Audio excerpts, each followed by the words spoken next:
me read this. Hannah G. Solomon Award, Greater Syracuse Section, National Council of Jewish Women, Linda Alexander, October 3rd, 2011. There you are.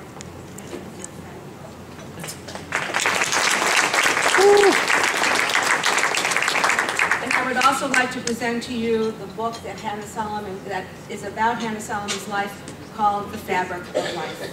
A great book for us to read. And now I present to you Linda Alexander.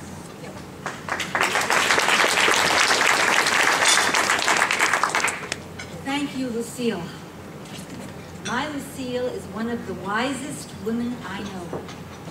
Sharing a friendship with her has changed my life. Besides being the salt of the earth, Lucille has star power, as you have seen. That's a winning combination that we all aspire to. Thank you all for coming to support me and to support NCJW. I am thrilled to be joining this sorority of past awardees, and I look forward to being the new girl on the block at your next planning meeting.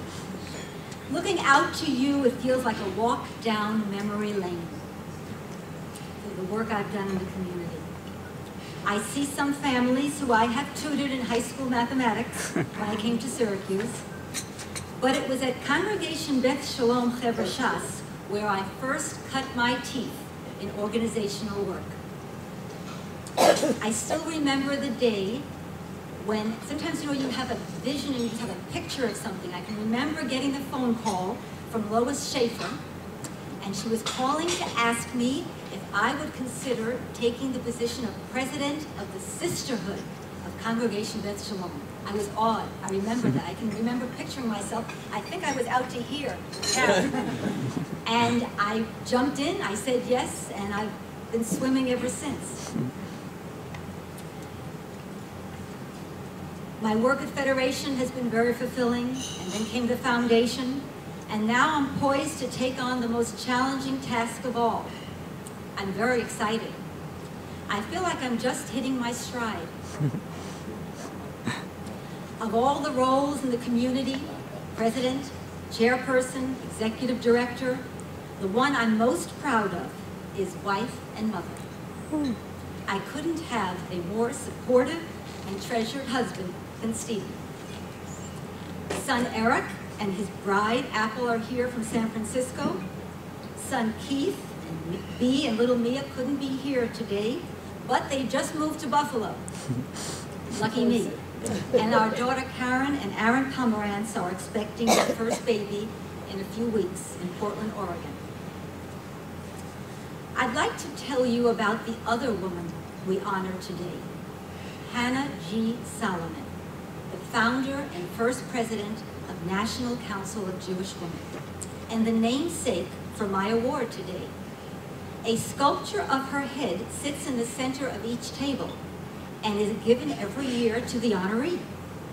To decorate the tables each year, past honorees are asked to bring your bust to the luncheon.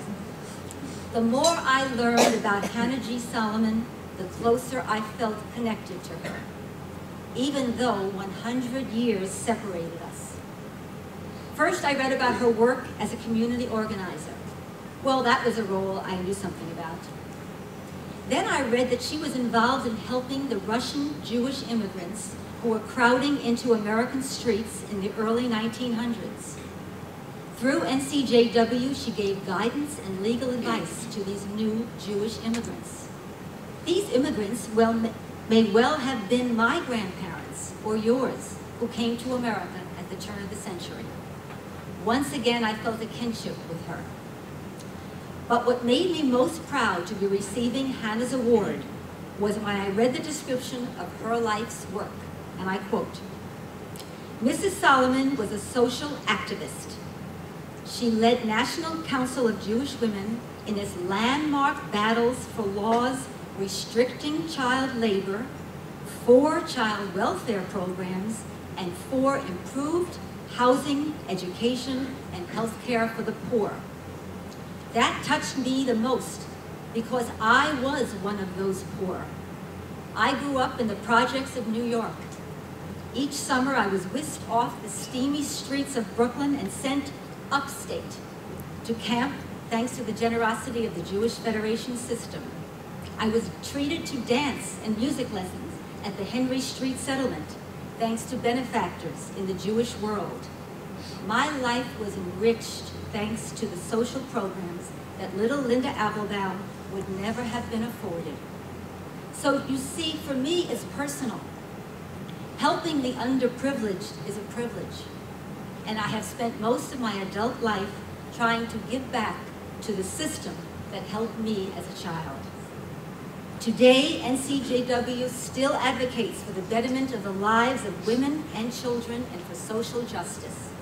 Thank you for this award. I accept it with pride.